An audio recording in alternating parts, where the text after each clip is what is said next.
अब टीएलपी की खवातीन की गिरफ्तारियां भी शुरू कर दी गई हैं। यहाँ मेरे पास की तफसील मौजूद है और चादर और चार दीवारी का तकद्दुस पामाल किया जा रहा है।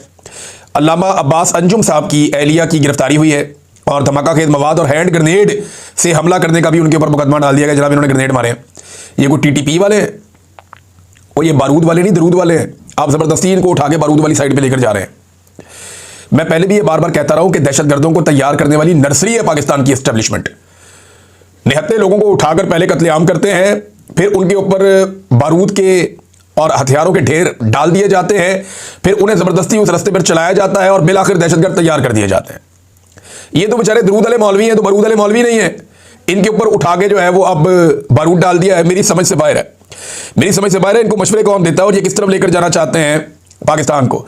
इन्होंने देखा ना पहले कि कोई तरीके लबैक का रिएक्शन नहीं आ रहा, कोई रद्द-ए-अमल नहीं आ रहा, तो इन्होंने कहा जी अब खवातीन को भी उठाओ। ये नेक्स्ट स्टेज के ऊपर आ गए हैं। देखते हैं क्या होता है।